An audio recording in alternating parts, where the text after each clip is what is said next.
The Reserve Bank's Deputy Governor Ravi Shankar recently said that the Reserve Bank is going to issue digital currencies. Okay, now this is a very important development for you and me. But let's just look at what the Deputy Governor said. He said they're looking at a phased introduction of a central bank digital currency. They're still debating whether it will be only for small retail payments or even for large wholesale payments, whether they will issue it directly from the Reserve Bank or they will issue through banks. These are the discussions going on, but it is very clear they're going to issue digital currency. So we need to understand what it means. Okay, first, what is currency? Currency is, okay, we all know the origin. It came through, first was barter. I had cow's milk and I exchanged it for wheat. And then there was an intermediate, gold. For some time, there were gold coins and bronze coins. The worth of the gold coin was exchanged for wheat. And then you took the gold coin and went and perhaps bought milk or a house or whatever. So gold became, the intrinsic value of that gold or bronze coin was important. After that came the clay tablets, and finally came the paper currency, which was first issued privately. You know, you went and sold your house to some banker and he would say, I owe this person, 1,000 rupees. And everybody respected that banker's paper.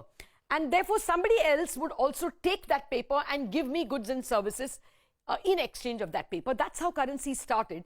But then everybody didn't know how important that banker or trader was. So the sovereign came into the picture. The sovereign, which is the king or the government, whoever it was, he said, I promise to pay the bearer of this paper 5 rupees worth of goods and services or 10 rupees worth. That's how the paper currency started. Now, what is the digital currency? It is the same thing. Ultimately, what is a currency? It is the liability of the issuing bank, that is RBI. And it is an asset for whoever is holding it. You and I who hold the currency notes. That is exactly what a digital currency also is. The liability is the CBDC is a digital IOU issued by the Reserve Bank. So it's a liability for the Reserve Bank, and it is for you and me, it's an asset which will help us buy something. So basically one digital rupee will be one physical rupee. That's what it is practically for you and me. Now, how is it different from the private issuer? A CBDC, central bank digital currency, is issued by the central bank. But a private digital currency like a crypto, a Bitcoin, a Dogecoin doesn't have an identifiable issuer. Okay, and also buyers can refuse to accept it.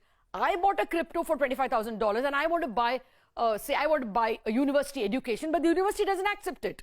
So the crypto guys or the Dogecoin guys or the Bitcoin guys say that they are like gold. A crypto has the same value like gold has.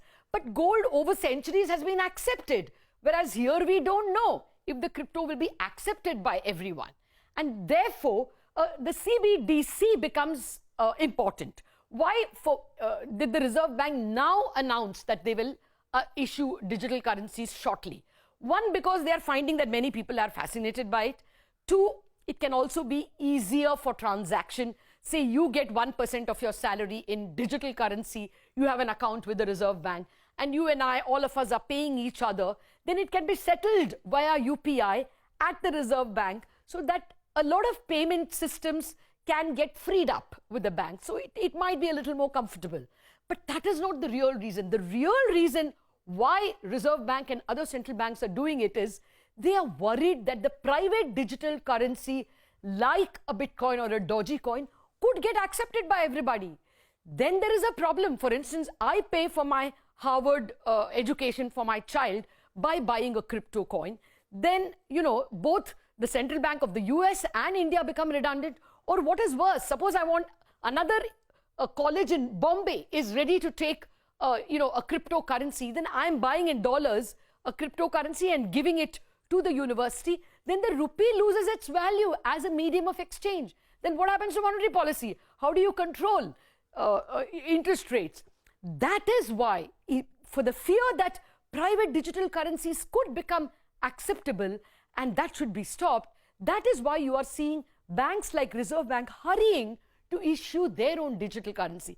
It has not become acceptable just yet, the private virtual currencies, but if it becomes, that is why these guys are hurrying. In fact, what we understand is 86% of the countries around the world are already experimenting with their own digital currency. 14% already have a pilot in place.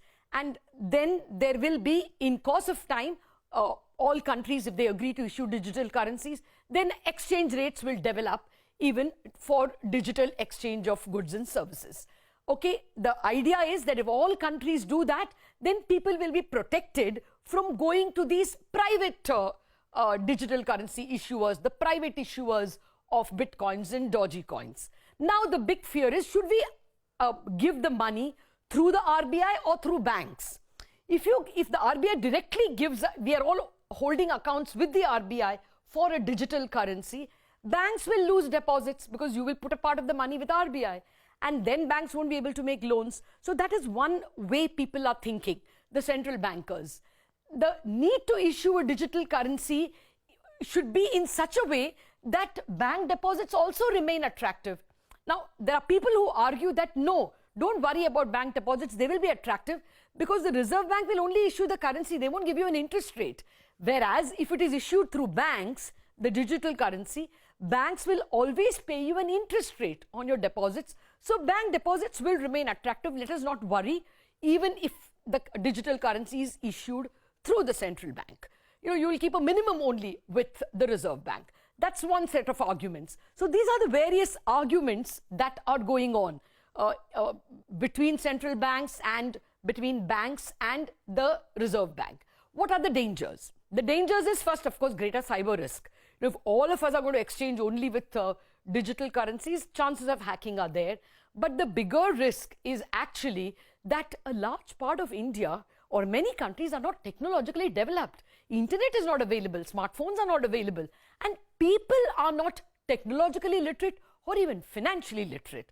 So chances are, if the digital currency is issued by the Reserve Bank, it will be a small sliver of the population which may use it for a few activities.